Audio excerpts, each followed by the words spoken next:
beres. Jadi ini gue habis bikin. Silakan scan tiket atau tempelkan kartu Silakan tempel kartu uang elektronik. Selamat jalan dan terima kasih.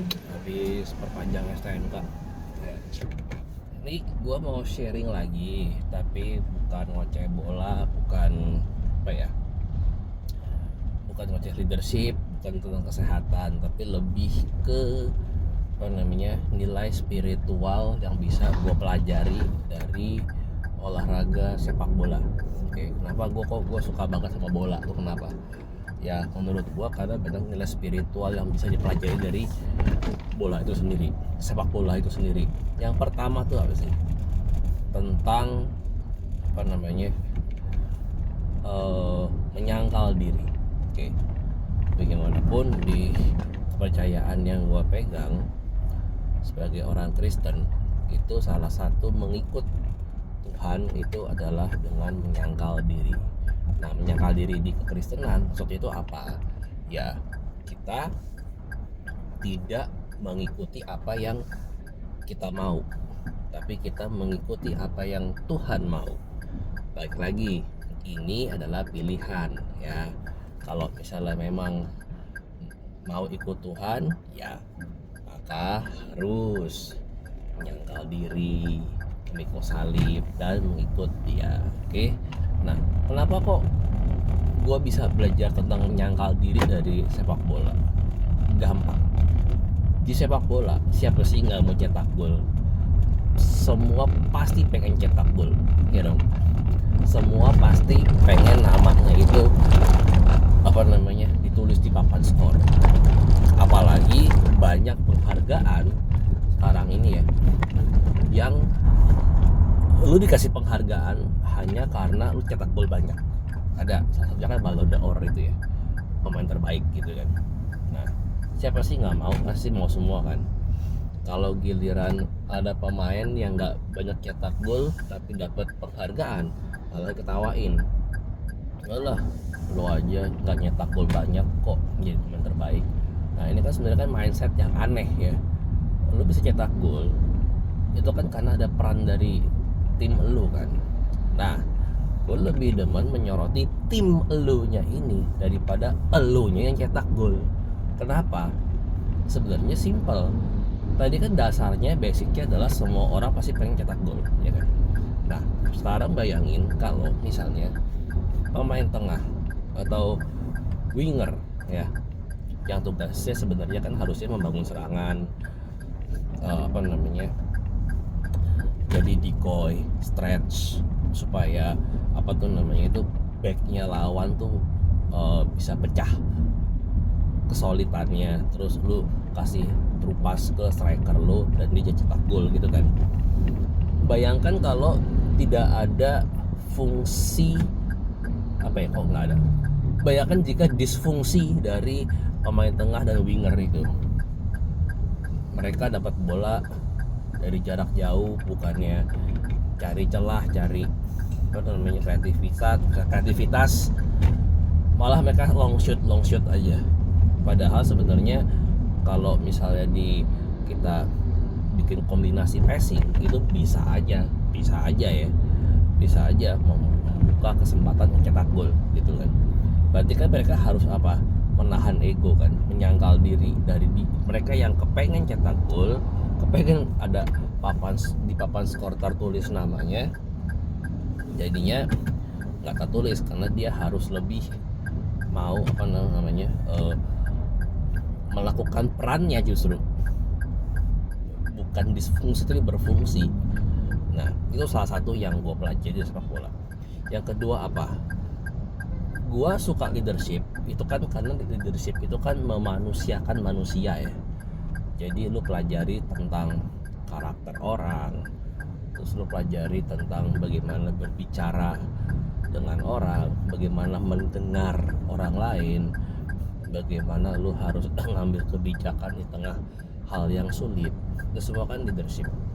Nah, di sepak bola pun sama gitu, terutama bagi seorang pelatih ya, dia harus bisa berbicara dengan tepat, dengan benar ke pemainnya.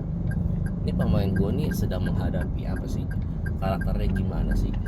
Nah, dia harus menggunakan kata-kata, nada bicara yang tepat supaya pesannya tersampaikan dengan baik gitu. Nah, tapi kan gak semua pelatih bisa kayak gitu ya, apalagi kalau kita ngomongin di perusahaan, nggak semua bos bisa kayak gitu kan. Tapi ya nggak apa-apa, itu proses. Makanya gue sangat encourage, posisi lo apa sih bos, posisi lo apa sih manager, whatever posisi lo, whatever your position, okay? Learn about leadership, okay? Gue juga nggak punya bawahan, okay, di dunia kerja, tapi gue belajar leadership karena gue suka sama nilai spiritual yang diajarkan oleh leadership itu sendiri, memanusiakan manusia. Balik lagi ke bola. Nah, di bola pun juga sama. Saat lo berbicara dengan pemain yang lebih pendiam, tapi ini orang penting, ya cara ngomongnya harus lebih tepat. Mungkin jangan apa namanya, kalau misalnya di leadership itu kan ada yang tipenya apa ya, karakter ya, simpatiser kalau nggak salah ya. Nah, itu dia tipenya nggak akan mau sharing atau ngomong di depan umum. Ya memang karakternya begitu. Dia pun tidak suka kalau ditegur di depan umum. Oke. Lalu cari triknya dong. Triknya gimana? Triknya adalah lo harus cari waktu untuk ngomong sama dia empat mata. Oke. Itu contoh aja. Nah, terus apalagi tuh? Apalagi ya? Di sepak bola ya. Oh, tentang bagaimana cerdik dalam memposisikan main. Oke. Ya. Bagaimanapun pelatih kan harus meletakkan pemain dan mengimplementasikan strategi sesuai dengan ininya kan, sesuai dengan apa namanya, kemampuan pemain kan. Nah, ya sama aja. Nah, nilai spiritualnya apa, Will? Nilai spiritualnya adalah saat kita melihat orang lain, oke, jangan langsung ngejudge. Kok lu nggak bisa gini sih? Kok lu nggak bisa gitu sih? Coba kenalin dulu gimana orangnya. Coba lihat dulu gimana orangnya. Coba apa namanya, cari tahu dulu backgroundnya apa. Baru lu bisa menilai dia gitu loh. Ini menurut gua ya. Ini susah buat tahu. Gua juga lagi belajar di hal itu. Terus apa lagi? Misalnya yang gue pelajari lagi ya adalah tentang menghargai pemain. Dalam arti apa? Kalau lu nggak cetak gol tapi lu banyak melakukan save, terutama kiper, ya itu perlu kredit, itu perlu yang namanya apa namanya itu diapresiasi. Nah, ini nilai spiritual juga, yaitu belajar apa? Mengapresiasi orang lain walaupun tidak terlihat secara kasat mata, walaupun dia mungkin perannya di belakang layar, tapi apresiasi itu kan penting. Untuk apa? Menghargai orang lain. Nah, itu sih yang gue pelajari dari sepak bola ya. Terbukti apa? De Gea, kiper MU, Andre Onana, berapa kali mereka sering dapat gelar apa? Man of the match. Depan di MU itu bapuknya minta ampun di kondisi pertandingan itu ya. Tapi De Gea atau Onana itu save-nya banyak. Man of the match siapa? Onana, De Gea. Ya kan itu kan apresiasi kan. Orang bisa tahu mengapresiasi yang benar-benar berperan.